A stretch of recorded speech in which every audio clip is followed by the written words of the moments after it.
तो मैकेनिक दोस्तों और डिटेल में एक्सप्लेन करने के लिए इसके टूल बॉक्स के कवर को हटा दिए और यहाँ पे अगर देखें तो ये इसका इंजेक्टर टाइट है और इसके इस जगह पे एक इलेक्ट्रिक वोल्टेज इसको मिलता है, क्योंकि जब तक इसके अंदर वोल्टेज की सप्लाई नहीं होगी हमारा इंजेक्टर वर्क नहीं करेगा। तो अगर यहाँ पे अगर आप गौर से देखें तो इसके अंदर दो वायर मिलते हैं। सबसे पहले एक रेड प्लस ब्लैक वायर जिसके अंदर कंप्लीट 12 वोल्ट की सप्लाई आती है और दूसरा एक पिंक प्लस ग्रीन लाइन जिसके ये जो है कंप्लीट वायर हमारा कहाँ मैंने बताया ECU से कनेक्ट है, क्योंकि ECU डिसाइड करता है कि कब कितना फ्यूल का छिड़काव होना चाहिए, कभी कम कभी ज़्यादा। तो चलिए इसके छिड़काव या प्रेशर को चेकआउट कराने के लिए ये दो 10 mm के बोल्ट को हमें ओपन करना पड़ेगा। तो यहाँ पे दोनों बोल्ट को ओपन करने से पहले इस पाइपलाइन को हम ओपन कर लेते हैं ताकि आसानी से यह ओपन हो जाए।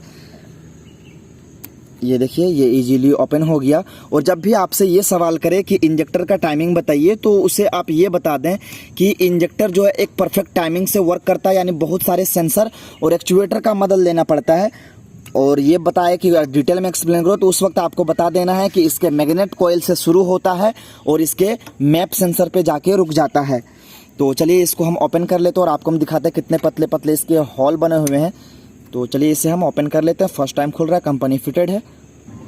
तो इसके इंजेक्टर के दोनों बोल्ट को मैंने रिमूव कर दिया। अब इसके डायरेक्टली कंप्लीट इसे जो है बाहर निकाल लेंगे। और यहाँ पे एक ओरिंग लगा होता है जिसे आप आसानी से ओपन करें ताकि कहीं से फ्यूल का लीकेज ना हो। और कुछ इस तरह से हमारा डिज़ाइन होता है इंजेक्टर। अब चलिए इसके हम छिड़काव को चेकआउट कराते हैं। या फिर जब भी आपको इंजेक्टर को चेकआउट करना है तो एक चीज़ आप माइंड में रखें कि इसके अंदर प्रॉपर 12 वोल्ट की सप्लाई जाना चाहिए। तो ये इसका इस जगह से इसके क्लैंप को लगा देंगे। ये देखिए परफेक्टली तरीके से लग गया। अब इसके अंदर हम क्या करेंगे, फ्यूल का ये जो पाइपलाइन है इसे हम अटैच कर देंगे ताकि हम इसे आसानी से चेकआउट कर सकें। ये देखिए इसके अंदर मैंने लगा दिया। अब चलिए इसके प्रेशर को चेकआउट कराते हैं।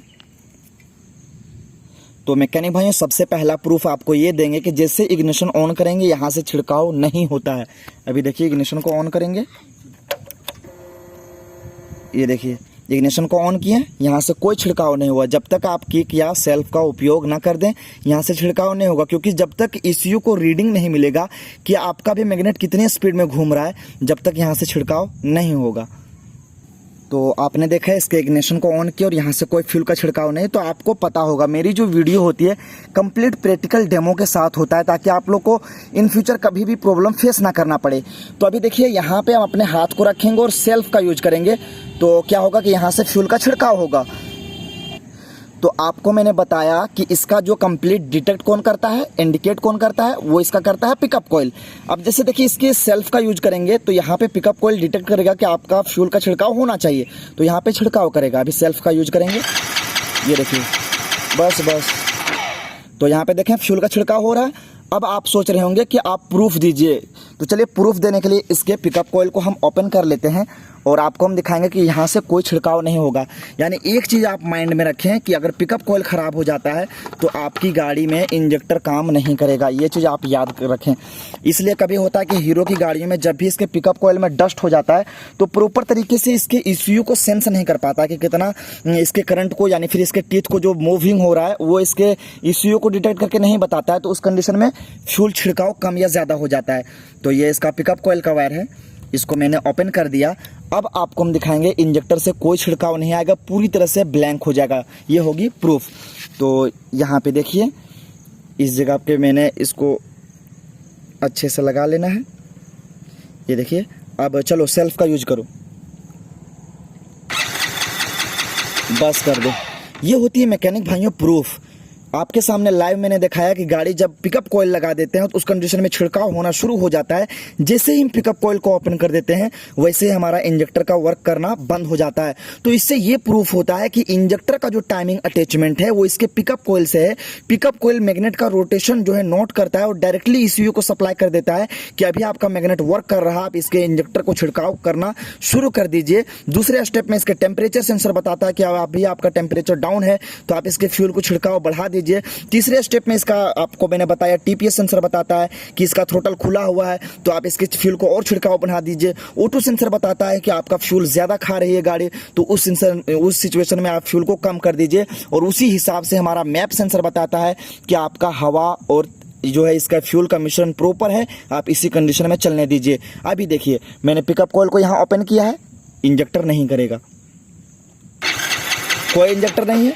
अभी आपके सामने अभी देखिए, जैसे इसके पिकअप कॉइल के वायर को लगाएंगे गाड़ी का इंजेक्ट करना शुरू हो जाएगा। रुक, तो जैसे मैंने लगा दिया, अब आपको दिखाते हैं। चलो सेल्फ यूज करो, ये देखिए छिड़काव होना शुरू हो गया, मारो बस छोड़ दो।